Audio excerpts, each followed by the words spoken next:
Hey guys, Jonathan here, and in today's video, we're going to take a look at every LEGO Hulkbuster ever made, starting with the 2015 one and working our way up to present day. Now, this of course doesn't include things like Ironmonger or the Hydra Stomper, right? This is just the Hulkbuster, and it also doesn't include the two large-scale Hulkbusters, since those really aren't fair to compare to these play-scale models. Now, the Hulkbuster design has changed a lot over the years, so it's going to be really fun to walk down memory lane and check these out. But overall, this is a comprehensive take of every single LEGO Hulkbuster that's ever been made, so let's get right to it. As we go through, we'll take a look at each of the minifigs that came with the set, but not every single one, because pretty much every set came with some figures that don't really have anything to do with the Hulkbuster, so for this video, we'll just be looking at the pilots, as it were. So up first, we have the original Hulkbuster from 2015 from Avengers Age of Ultron, and this is the set, the Hulkbuster Smash. It had 248 pieces, retailed for $30, and had 4 minifigs, and the Iron Man we got with this one was, of course, the Age of Ultron armor. If we lift that up, you can see Tony's got a smirk face and an angry face on the other side, and you can lift it up. And, let me think how this happens. Yeah, you pulled that forward. There we go. It's been a minute since I've, messed around with this one. And then Tony gets locked in, and that worked out really well. Now, this was the first one, so you have to give it a little bit of grace, but it did have the printed helmet, which at the time was very, very cool. Of course, you've got movable shoulders, movable elbows, movable hips, and movable knee sockets, and I always liked how bulky this one was. It doesn't look as great as some of the more modern ones, as we'll see here in just a moment, but I do like the charm that this has, and it was very playable. It's very rugged, and you'll see some of the other ones coming up definitely are not very play-worthy. So this one was cool. You had some stud shooters on the back of the wrist. Not really too much to say. One thing to just say about the set in general is this also came with the first ever Scarlet Witch and the first ever Hulk, and a red Ultron minifig, so this had a lot going for it outside of the Hulkbuster build, but to be fair, we're only comparing the Hulkbusters. It's just worth mentioning here. It took 3 years for us to get another Hulkbuster, and this was the 2018 Infinity War Hulkbuster. Now, our driver for this Hulkbuster was, of course, Bruce Banner. This is the same minifig that appeared in Thor Ragnarok just 1 year earlier, but it was a great figure, and this is probably how most people got this figure out of this set. Now, just like the previous one, you can open it up, but this one is a little bit more complex, how it opens up front, on the sides, and of course up top. And we had a little wedge there that the figure's legs go into to kind of hold him in place standing up. And then we want to close this, close these, and then the helmet, and now Bruce Banner is inside. But we do have this crank on the back that when twisted moves the right arm up and down, so you can really have it smash into something or crash. Definitely kind of cool. And as with most Hulkbusters, we've got shoulder movement, elbow movement, hip movement, no knees this time, but we do have ankles. So this is the beginning of the Hulkbusters kind of having that knock-kneed angle to it. So yeah. Up next, we have the War Machine Buster, and this is one of 2 in this list that kind of is included on a technicality. It's not technically a Hulkbuster, but it's basically the same thing, and if I didn't include it, I can already imagine all the comments saying, why don't you include the War Machine Buster? So here it is. Anyways, our minifig here is War Machine in his endgame outfit. Now, the helmet for this figure was absolutely awesome, and of course, we got the Rhodey head underneath. He even had the screen on the other side, and he had a backpack here that could hold his little stud shooter gun, and the stud shooter gun is actually meant to go into the wrist of the War Machine Buster.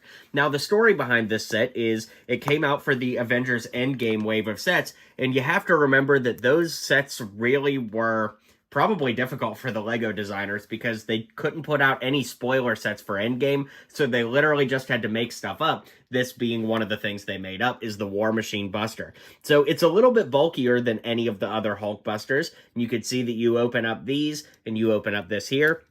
I always thought it was really strange that it gives you this 2x2 flat on bottom piece to put extra studs on to hold on here, and then it's just supposed to slide back in there like that. You got to take the War Machine figure, got to push his arms forward just a little bit, and then slide him into those feet sockets there, just like the previous Hulkbuster. Then you close this down, and then you pull down the Hulkbuster head over top of him and kind of move everything back into place.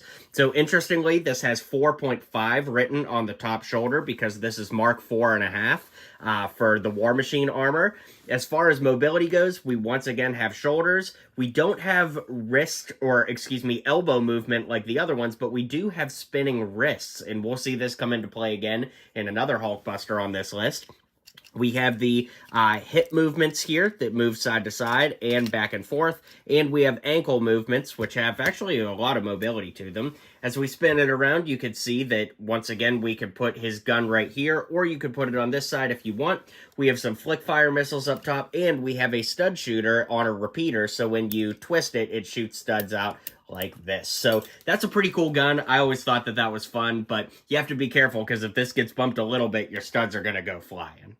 Here we have the 2020 Hulkbuster, and this retailed for $40. It had 456 pieces and came with 4 minifigs, but this one's unique in that you actually need 2 minifigs to get the full effect of the Hulkbuster. So up first, we have our video game style Iron Man. This came in tons and tons of sets. He's a pretty common figure. He's got that modern Tony Stark head underneath. He's got the tech face on the other side, and of course, just a regular old helmet. And we got Rescue in this set, and she was 100% exclusive to this set. The head appeared in some other places, but as far as the torso, legs, helmet goes, it only appeared in this set. Now, like I said, you do need 2 minifigs to get the full effect. So basically, this little disc here just clicks into this side, and then you can spin it, and it can go on either side. So depending on what your adventure calls for, that works out just fine. And then these actually shoot out. They're missiles, so when you push them down, it shoots out on a spring-loaded piece. So the kind of crazy thing about this one is the head. If you look at the head of the Hulkbuster, it's literally just a flat dome piece. So you can take your Iron Man minifig, and this is our first Hulkbuster where the figure has to sit inside of it instead of stand like the other ones. You can see we've got a little computer print on there, so that's fine, and then you close this down. But the reason that the head is flat is so that the gun can have 360 range, so you can spin it around. Honestly, this is a really, really bad choice if you ask me. I think that it should have just been a completely different design altogether, because this one is probably the weakest design of any of them. But for what it's worth, we have shoulder mobility, front, forward, side to side, all that good stuff. Apparently, it's very flimsy, too, because that just broke off in my hand. We're back to elbow joints that can twist. The wrists don't really twist, but we do have repulsors on both hands. The fingers can move. We've got hip movement. Man, this thing's flimsy. Look at this. It's falling apart in my hands. Gosh, this set is terrible. You know what? I'm just going to leave it there. It's literally falling apart in my hands, and it's terrible. But if you think this one's bad, just wait. So this one is included on even more of a technicality than the War Machine Buster. This is the Tony Stark Sakarian armor. This is from the Marvel What If TV show on Disney+.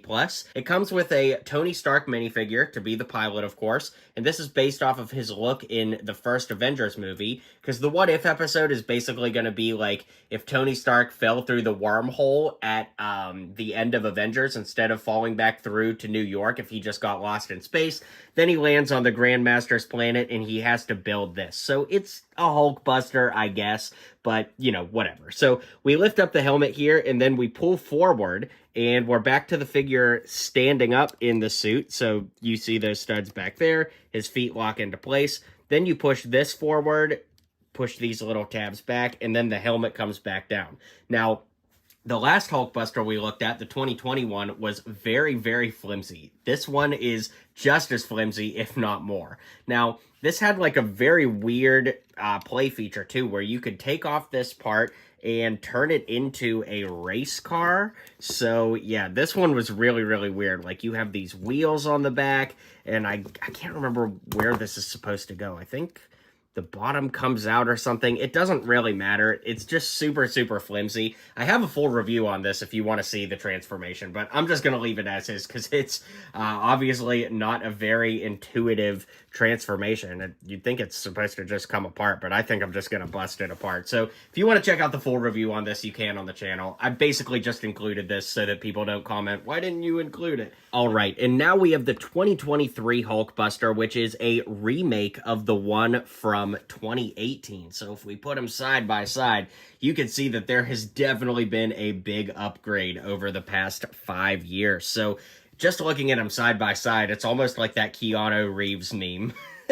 But they are very, very cool. But we're going to look at the 2023 one because that's what we're here for. So you can lift it up and you can see that we're back to having to put the minifigure on the inside sitting down. Our minifigure, of course, is Bruce Banner, a big upgrade from the last one. As you'll remember earlier in the video, he's got kind of an open mouth smirk on this side, and then he's got his hulking out head on this side. We do have to have him sit down this time. Nothing opens from the front like some of the other ones do. You literally just close the head on him. And this is one of the big issues with this figure is that you can literally see Bruce Banner on the inside. He's not hidden super well. So that's one thing. I mean, as good as this is on all other fronts, you literally can see the minifigure on the inside. I wish that LEGO would have spent just a little bit more time figuring out how to make that not be the case, but if you remove the figure from the inside, it literally looks just awesome, because it just kind of is like shadowy on the inside, but with that figure inside, being able to see his hands, that definitely deducts some points if you ask me. As far as mobility goes, we've got shoulder mobility, we've got wrist mobility on these hinge joints. That's a new thing for the Hulkbusters. And the wrists have 360 swivels. We also have some cool little, like, they're not glow in the dark, but they're kind of like glittery repulsors right here. We've got the arc reactor. This one has a lot of stickers. It has the most stickers of any Hulkbuster yet. We do have some hip mobility, no knee mobility, and a little bit of ankle mobility, but overall, this one is by far the best one. I mean, it is the most expensive as well at $50 for 385 pieces. It's not even the most pieces, but it is the most expensive, but I think it's definitely worth the $50. This is a phenomenal, phenomenal build. Now that brings us to the 2023 4 Plus Hulkbuster, which was $27. Now, of course, we got a little Thanos flyer with it as well, so we got Thanos and Iron Man, but at the end of the day, $27 for 66 pieces is just abysmal. Now, the Iron Man minifigure was pretty cool. We did get it in another 4 Plus set. As you can see, it's that solid helmet design and underneath the standard Tony Stark head that you would expect to see here. But it is a really cool kind of MCU color palette with a comic book style print. And then when we move out to the Hulkbuster itself, it's got these giant mech legs that are not posable at the knees or ankles, but they do move kind of at the hip area on like a very tight click joint there. The hips swivel back and forth. The arms are on a ball joint. The elbows are fixed, just like a lot of other mechs from Marvel. And we get these Hulk hands in red, which is kind of interesting. Then we can open up the front canopy and seat Iron Man inside. So this is much more like a mech than the other Hulkbusters here. Then, of course, that dome closes, and that's what we've got. Is it a terrible build? Look, for little kids, it is simple enough. You know, it's a fine 4 Plus build for a little kid, but the value was just so lost here. It is not a great set, and I would say definitively it is the worst Hulkbuster on this list, like, bar none. Now that brings us to the 2026 Hulkbuster, which I think a lot of people might argue is the best Hulkbuster of them all. It's certainly not without its faults, but man, what a strong model this one is. This one has 413 pieces, comes with 2 exclusive minifigs, one of which is Iron Man, and the other was a big Hulk, and was $50, and it has like some debris. Of course, I've got a review on the channel, and LEGO did send me this one early to review, which I'm very grateful for. Now, the Iron Man minifigure is among the best in the lineup of today's video, being the only one to get arm printing. In fact, one of the very few Iron Mans ever to get arm printing.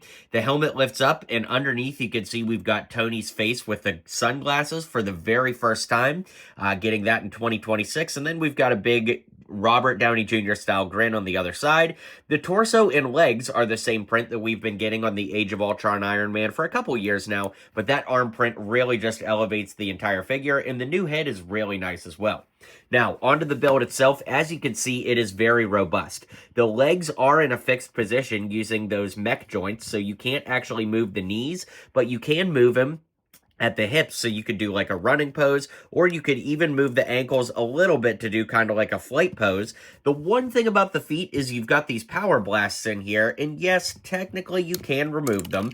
Maybe not without destroying the whole foot. No, that's operator error. All right, there we go. I've got it removed and rebuilt. But the point is, yes, you technically can remove the power blast, but it does kind of like mess with the footing of it. So he does kind of want to lean back. So it is definitely optimal to leave the power blast in there. The only trade-off at that point, of course, is if you wanted to just display this like not in a fight mode, well, he wouldn't have the power blast on all the time. So it is something to think about, but not really that detrimental. Now, of course, the arms twist here at the elbow joints, and we can actually remove the right arm and replace it with Veronica that comes in the set. So that's a really cool one. Of course, that's to stop the Hulk and, you know, capture his hand and all that. So it's really cool that it's literally modularly designed in a sense to swap out the arms just like we see in the movie, which is great.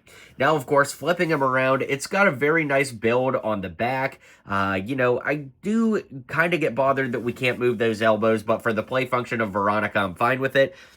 We have a decent amount of stickers on the knees here, as well as the gauntlets on both arms, the shoulders, and of course that arc reactor up front. The one thing that does annoy me about this is kind of the like chest area. So we'll come to that in just a second. I just want to point out that it feels like a little bit too, I don't know, like big and like just kind of flat to me up front. But we can move those down and then, of course, place the Iron Man minifigure inside. He's now sitting. It's kind of funny, like ever since 2020, when LEGO realized they can make your minifigs sit in here, they do a lot more sitting Hulkbusters than standing, it seems. But then, of course, we can close that up, and there's Iron Man. Now, it is a little bit annoying to me that we can see the minifig and his arc reactor. It's just the way the helmet is designed that it can't reach down.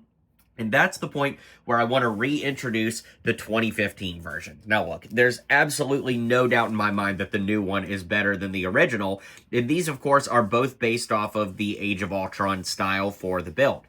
Now, the original one is the original, right? There was never a Hulkbuster before that, so it was breaking new ground. But I'm just a little bit annoyed because I really like the shaping of the, you know, upper chest area on the original compared to the new one, but I like pretty much everything about the new one more. The only other thing I like a little bit more about the original is the way that the helmet connects up front, because it does cover the inside entirely, whereas, as I pointed out over here, we can see the minifig on the inside. I feel like there is a happy medium where if you just use these pieces or that construction on this build, you would be able to get the helmet to reach all the way down and it would cover up a little bit more. It is a very slight nitpick, but it is crazy to see these, you know, basically, 11 years of design apart, and to see how far LEGO has come. It's definitely awesome, and we are in a golden era right now, for sure. Alright guys, let me know which LEGO Hulkbuster is your personal favorite in the end. It's really crazy to see how these have grown and evolved over the years. I think that Infinity Saga one is still right up there, but the new one for the Epic Battles collection is pretty amazing as well. I guess it all goes to show that as things have evolved, two of the more recent models are definitely some of the best, but let me know which one you love the best and how many of these you have. I'll see you guys on the next video. Thanks for hanging out, and until next time, build on.